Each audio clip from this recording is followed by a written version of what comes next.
Olá, alunas e alunos, eu sou a professora Camila e hoje teremos uma aula de redação. Então, separa aí o caderno e uma caneta para fazer as anotações, ok? Vamos lá então, gente. Primeiro de tudo, por que estudar redação? Esse gênero textual costuma ser cobrado em vários concursos. Eu fiz uma listinha aí para você com os principais concursos que cobram redação. Entre eles, a gente tem o ERJ, Escola Sesc, Colégio Naval, ESA, EPICAR e vários outros. Esses são os principais, certo? Além disso, em muitos concursos, a redação pode definir a sua nota. No Enem, por exemplo, ela equivale a 50% da nota do candidato.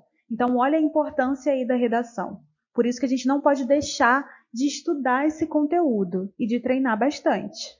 Bom, antes de tudo, a gente precisa entender o que é redação.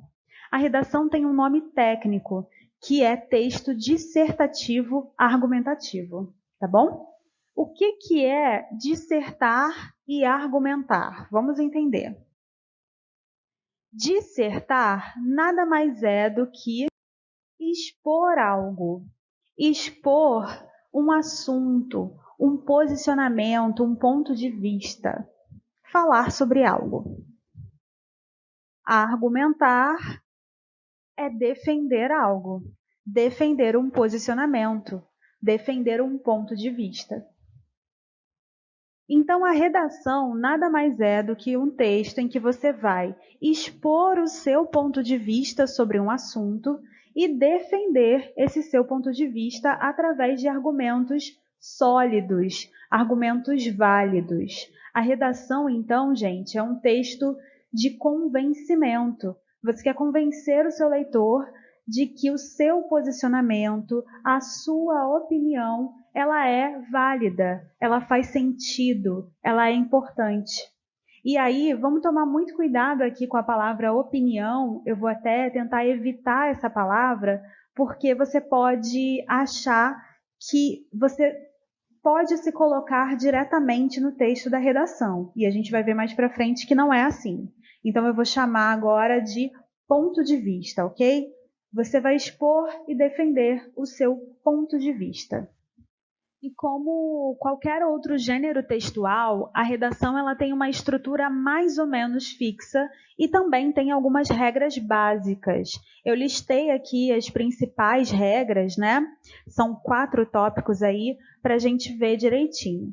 O primeiro tópico é o fato da redação ser um texto impessoal. O que isso significa? Significa que você não deve se colocar no texto, não deve utilizar termos como eu e nós. Então, nada de fazer construções como eu acho, eu acredito, na minha opinião. Cuidado com essas construções, tá bom? São marcas de primeira pessoa. Então, não faça esse tipo de coisa. Não construa também frases como nossa sociedade, nossa realidade, acreditamos. Olha o verbo aí conjugado no nós, né? Primeira pessoa do plural. Não faça isso. Inclusive, em alguns concursos, se você escrever a redação inteira em primeira pessoa, você pode ter a sua redação zerada. Então, atenção aí. No número 2, tem aqui uma outra indicação para você não conversar, não dialogar com o seu leitor. Então, não use vocativos como você, como caro leitor. Então, não peça nada para o seu leitor. Não peça pontos, não deixe um recadinho ali para ele corrigir a sua redação com carinho, nada disso. E mesmo que esteja dentro do contexto da redação, não faça nenhum pedido, não dê nenhuma indicação para o leitor dentro do seu texto. Não faça isso, hein? O segundo tópico é para você manter uma linguagem formal. A redação é um texto formal. O que é isso? É um texto em que você vai estar vigiando a sua escrita. Então, você vai procurar seguir todas as normas ortográficas, né? Vai procurar seguir aí as indicações das gramáticas, das aulas de português, né? Vai utilizar o registro formal. Por isso, evite gírias. Gírias são termos informais, então não use na redação. A redação é um gênero formal. Evita também expressões, né? Expressões informais, obviamente. Então, cuidado aí com as comparações que você for fazer, para você não comparar aí, não fazer uma comparação do tipo, caso o governo federal não amplie os números de salas de aula para a população mais pobre, ele vai estar dando uma bola fora com a sociedade. Então evita esse tipo de construção, né? Essa expressão bola fora é uma expressão informal. Cuidado com isso, né? Tenta reescrever esse tipo de construção de um modo mais formal, tá bom? Também evite marcas da oralidade, ou seja, evita abreviações, como por exemplo a abreviação do para, né? Na fala, a gente costuma dizer pra. A gente costuma falar, hoje eu vou sair para uma festa. Ou então, hoje eu comprei balas para minha tia. Evita esse pra, é uma marca da oralidade. Coloca na sua redação para, tá bom? São detalhezinhos, mas que vão mostrar que você entendeu qual é o registro utilizado nesse gênero textual, tá bom? Próximo tópico é o tópico da escrita. Bom, primeiro deles é você ter uma letra legível. Letra legível é diferente de letra bonita, tá bom? Então, a sua letra tem que ser uma letra em que qualquer pessoa consiga ler, não tenha que ficar lá decifrando, né? Então, letra legível sempre. Outro tópico importante é fazer o recuo do parágrafo. Sempre que você for começar um parágrafo, dá lá aquele espacinho, coloca o dedinho lá na margem, né, da folha e dá um espacinho para você escrever, tá bom? Sempre em todos os parágrafos.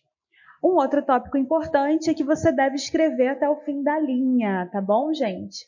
De vez em quando a gente vê por aí muitos alunos que não escrevem até o fim da linha, não sei o que acontece, mas enfim, tem que tomar cuidado com isso, tem que preencher a linha corretamente, ok? Nada de parar ali na metade. Se a palavra não cabe naquela linha, você vai separá-la corretamente, né? De acordo aí com a separação silábica. A gente estuda a separação silábica para isso, para esses momentos. Então, nada de pensar que a palavra não vai caber ali, então eu vou deixar um espaço, um buraco e vou colocar a palavra na linha de baixo. Nada disso, hein?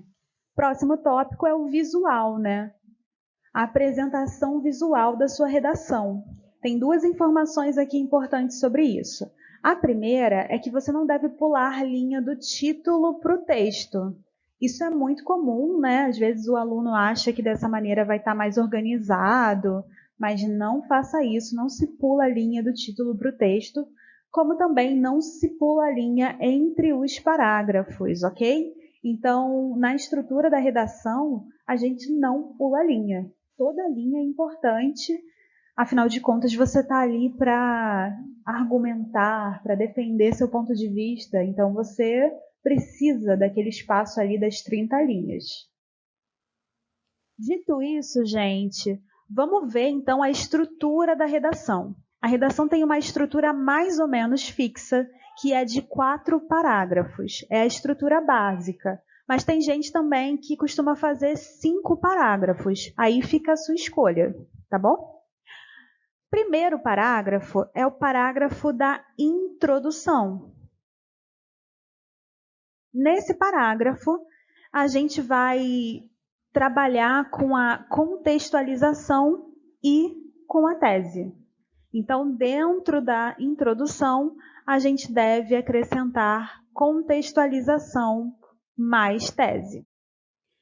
Na introdução, a gente vai apresentar, né, esses dois tópicos. E o que são esses dois tópicos? A contextualização, ela é um momento em que o autor do texto, ou seja, você, né, vai situar o leitor sobre o tema que vai ser discutido. Então, você precisa contextualizar, como o próprio nome já diz. Você precisa deixar o seu leitor a par do que você vai falar. Quando a gente vai falar sobre qualquer assunto, se a gente quer que o nosso interlocutor, que o nosso leitor nos entenda, a gente precisa, né, deixar ali claro qual é o debate, né, o que está sendo discutido. Então, essa é a contextualização, tá bom? Você tem que entender que a redação, ela é um texto que poderia ser lido por qualquer pessoa. Sua tia poderia ler esse texto, seu vizinho, seu professor da escola, enfim, qualquer pessoa tem que ser capaz de ler o seu texto e entender qual é a discussão que está acontecendo ali, entender qual é o contexto. Então, essa é a função da contextualização. Além da contextualização, a gente viu aí que tem que ter uma tese, né? E o que é a tese? A tese é o ponto de vista do autor, ou seja, o seu ponto de vista sobre aquele assunto, tá bom? E, além disso, a tese é muito importante, porque ela norteia, ou seja, é ela que organiza toda a sua argumentação. Então, se liga aí, ó, anota aí, tá anotando, né? Primeiro parágrafo, introdução. O que deve conter na introdução? Contextualização mais tese. Bom, existem várias maneiras de se fazer uma contextualização. Eu separei aqui a contextualização por afirmação, porque ela é muito básica, fácil. Para quem está começando a escrever agora, é uma alternativa boa. E aí depois você pode ir sofisticando essa sua contextualização. A gente pode fazer outra aula aqui que fale sobre os tipos de introdução, mas por enquanto a gente vai ficar aqui na afirmação, tá bom? Bom, nesse tipo de introdução, você vai fazer uma afirmação. Você vai fazer uma frase, construir, né, uma frase declarativa.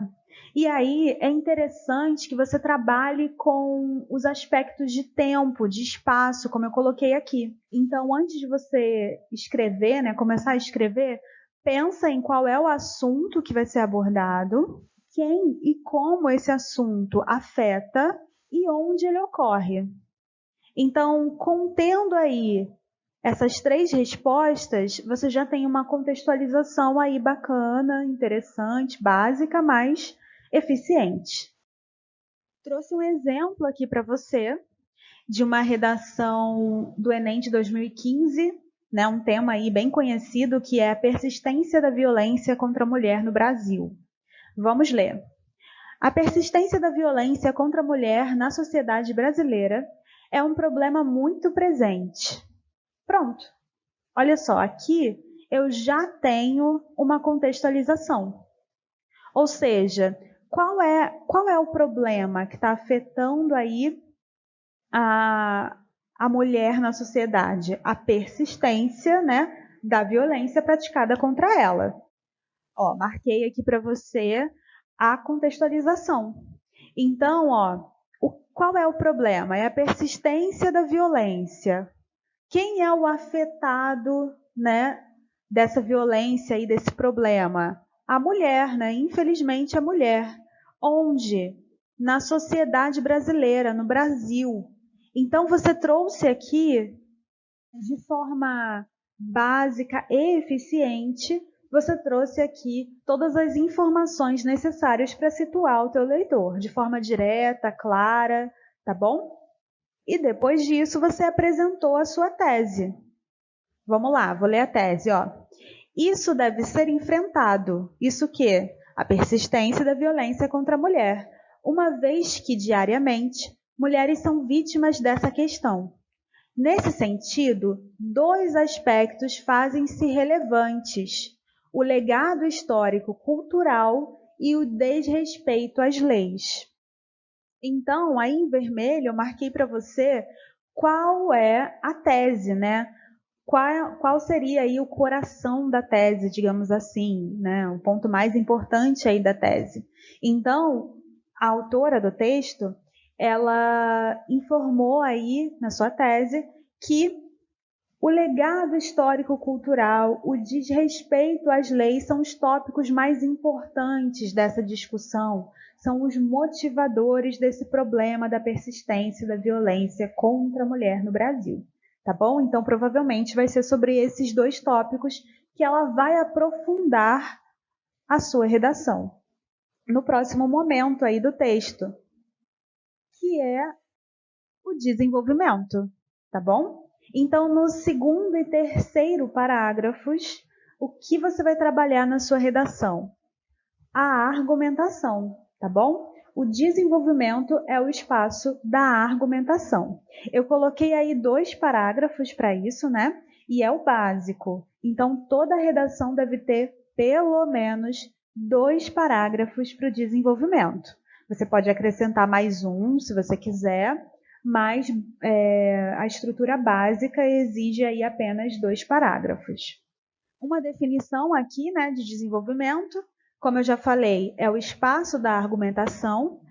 É nele que você vai, a partir da tese que você acabou de apresentar ali na introdução, é a partir dela, da tese, que você vai mostrar para o seu leitor a validade do seu ponto de vista, a validade da sua tese, ok? Então, a introdução é o coração da sua redação, tá bom? Então, não deixe de dar valor a esse momento aí do seu texto, tá bom? Aliás, todos os momentos da sua redação merecem aí todo o valor, toda a atenção, mas principalmente o desenvolvimento. Então, não marca bobeira aí não. Bom, existem modos de argumentar, existem estratégias argumentativas. Eu separei para você aqui 3 dessas estratégias. A primeira é utilizando dados concretos, né? Esses dados concretos podem vir através de leis, através de estatísticas, através de pesquisas, tá bom? Então, se você conhece alguma lei nesse tema que a gente está vendo aí, que é da permanência da violência contra a mulher no Brasil, a gente sabe que tem a Lei Maria da Penha. Você pode trabalhar com alguma argumentação que envolva essa lei, né? Você pode utilizar essa lei para reforçar a sua argumentação, para reforçar o seu ponto de vista, ok? Outro tipo aí de argumentação é a exemplificação, é você trabalhar com casos conhecidos sobre aquele assunto, né? Então, um caso famoso de violência aí contra uma mulher, você pode usar como exemplo, né, para argumentar, ok? Isso também vai trazer maior credibilidade para o seu texto, isso vai fazer com que o seu leitor, com que a banca perceba que você está antenado, consegue estabelecer uma conexão entre a realidade e aquele tema. Isso é bem interessante. Um outro tipo de argumentação, também muito conhecido, é a citação de autoridade.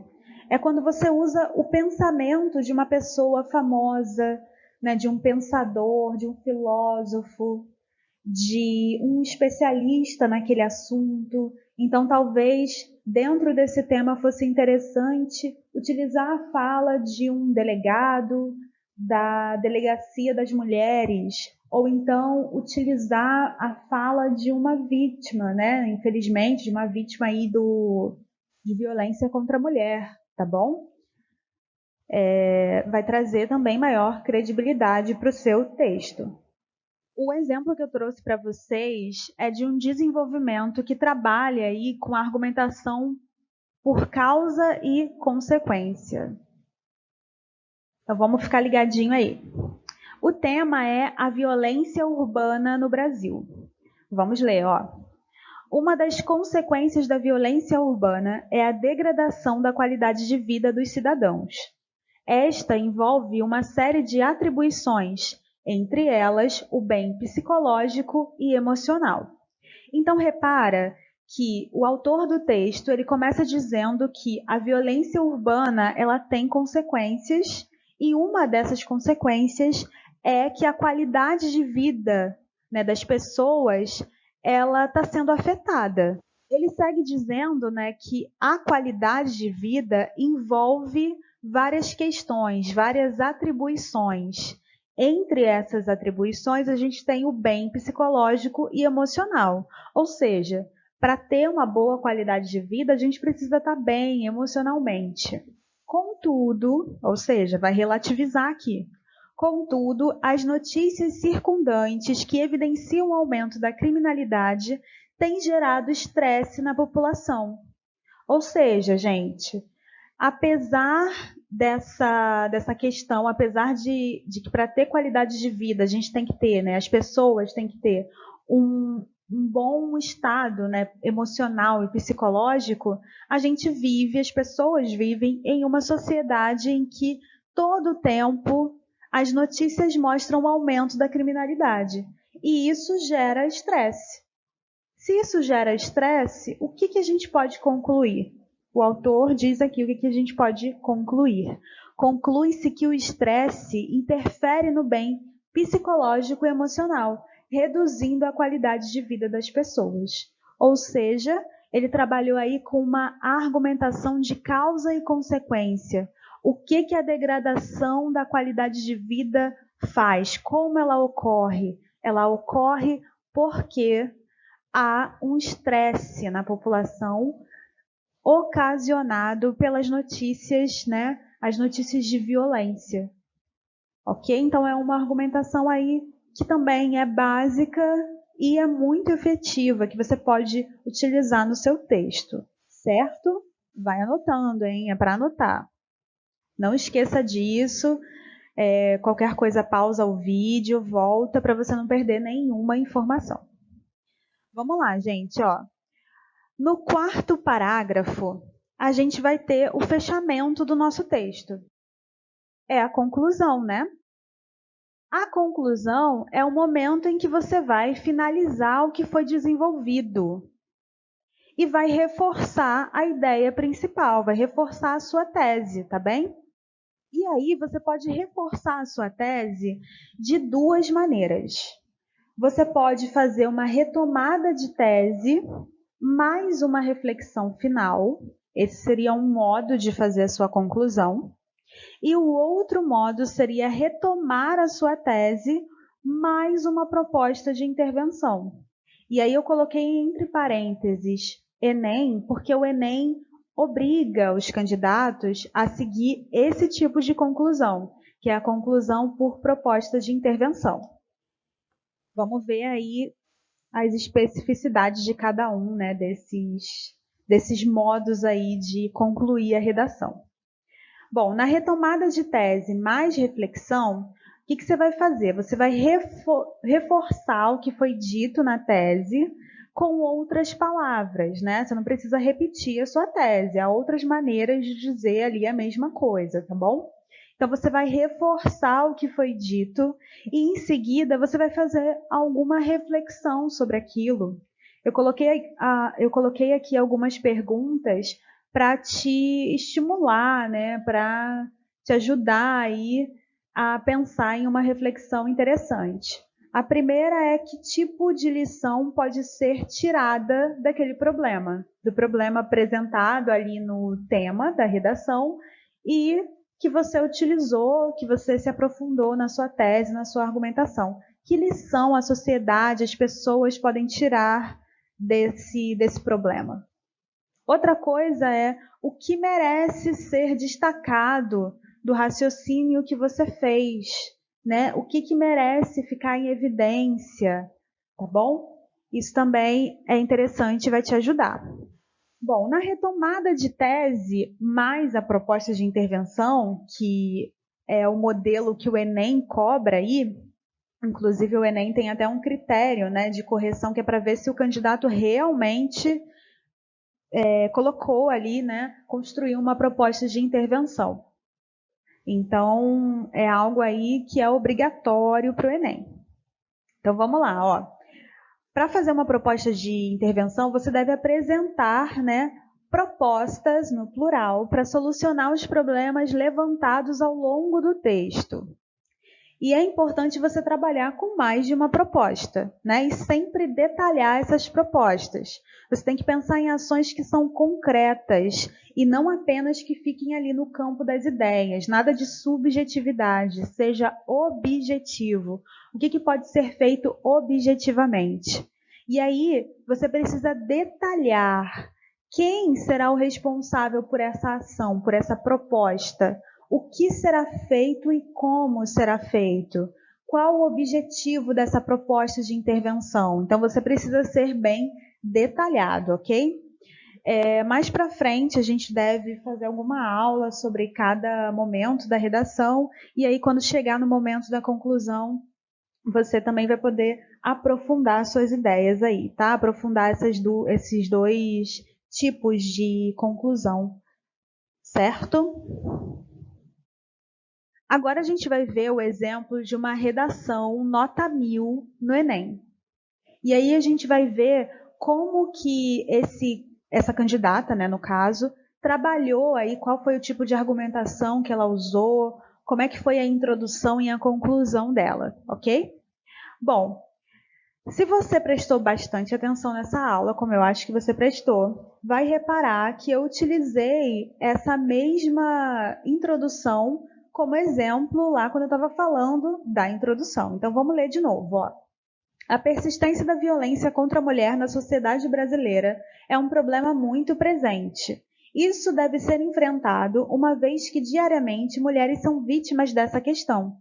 Nesse sentido, dois aspectos fazem-se relevantes: o legado histórico-cultural e o desrespeito às leis. Vamos então para o primeiro parágrafo de desenvolvimento. Segundo a história, a mulher sempre foi vista como inferior e submissa ao homem. Comprova-se isso pelo fato de elas poderem exercer direitos políticos, ingressarem no mercado de trabalho e escolherem suas próprias roupas muito tempo depois do gênero oposto. Esse cenário, juntamente com inúmeros casos de violência contra as mulheres, comprovam a ideia de que elas são vítimas de um legado histórico-cultural. Nesse interim, a cultura machista prevaleceu ao longo dos anos, ao ponto de enraizar-se na sociedade contemporânea, mesmo que de forma implícita à primeira vista. Então, gente, repara que nesse primeiro parágrafo de desenvolvimento, o que ela aprofundou? Ela aprofundou esse legado histórico-cultural que ela fala aqui na tese. Ela está dizendo que as mulheres conquistaram alguns direitos muito depois dos homens. Ou seja, existe aí um machismo estrutural, na opinião da Isadora, que é a autora do texto, tá bom? E ela comprova isso através desses fatos, né? Fatos que a gente pode comprovar socialmente aí, né? Que as mulheres são, sim, vítimas de um legado histórico-cultural aí que é machista, certo? Ou seja, ela até fala aqui, ó, ao longo dos anos, a ponto de enraizar-se na sociedade. Vamos lá para os próximos parágrafos. Próximo parágrafo de desenvolvimento. Conforme previsto pela Constituição brasileira, todos são iguais perante a lei, independente de cor, raça ou gênero, sendo a isonomia salarial aquela que prevê mesmo salário para os que desempenham mesma função, também garantida por lei.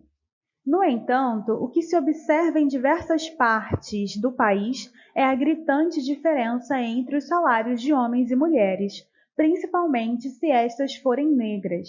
Esse fato causa extrema decepção e constrangimento a elas, as quais sentem-se inseguras e sem ter a quem recorrer. Desse modo, medidas fazem-se necessárias para solucionar a problemática. Então, aqui ela fala sobre algo que está previsto na Constituição brasileira. Ela utiliza aí um dado concreto, né? Um dado concreto que está na lei, de que todos, né, devem ter o mesmo salário se desempenham a mesma função, independente do gênero, né? Então, ela está falando aí sobre as leis. Então, ela fala aí sobre a questão da lei, né? observa aí, fala também sobre a questão de raça, né? Não só de gênero, mas de raça também. São as mulheres e principalmente as mulheres negras que sofrem com essa disparidade salarial. E no último parágrafo, a gente tem aqui, as propostas de intervenção, porque é uma redação do Enem, né? Então, obrigatoriamente vai ter aí a proposta. Vamos ler. Diante dos argumentos supracitados, é dever do Estado proteger as mulheres da violência, tanto física quanto moral, criando campanhas de combate à violência, além de impor leis mais rígidas e punições mais severas para aqueles que não as cumprem. Some-se a isso investimentos em educação, valorizando e capacitando os professores no intuito de formar cidadãos mais comprometidos e garantir o bem-estar da sociedade como um todo. Então, aí nesse último parágrafo, a gente pode visualizar as propostas de intervenção. Marquei aqui para você as 3 propostas que a Isadora coloca aí no último parágrafo dela. A primeira proposta é sobre o Estado, né? O Estado é o agente. Aliás, ele é o agente das 3 propostas, né? O que o Estado deve fazer? Ele deve proteger as mulheres. De que maneira? Ele deve proteger as mulheres criando campanhas de combate à violência, violência física e violência moral. Ele também, né, o Estado, deve impor leis mais rígidas e punições mais severas. E, além disso, o Estado, né, deve investir em educação, valorizar professores, né, porque é na escola que a gente também forma os cidadãos, né? E aí ela fala sobre formar cidadãos mais comprometidos em garantir o bem-estar da sociedade como um todo, né? E garantir esse bem-estar é não compactuar com a violência contra as mulheres, ok? Então a gente teve aí um exemplo de uma redação nota 1000, um exemplo de uma redação aí bem redondinha, né? Seguindo aí toda a estrutura da redação, certo? Bom, eu espero que não tenha ficado nenhuma dúvida, mas se tiver ficado, procure a monitoria, né? Guarde as suas dúvidas aí para você tirar nas monitorias. Não deixe de colocar esse conteúdo em prática, tá bom? Isso é tudo, gente. Espero ver vocês muito em breve. Até a próxima aula. Um abraço. Cuidem-se. Tchau, tchau.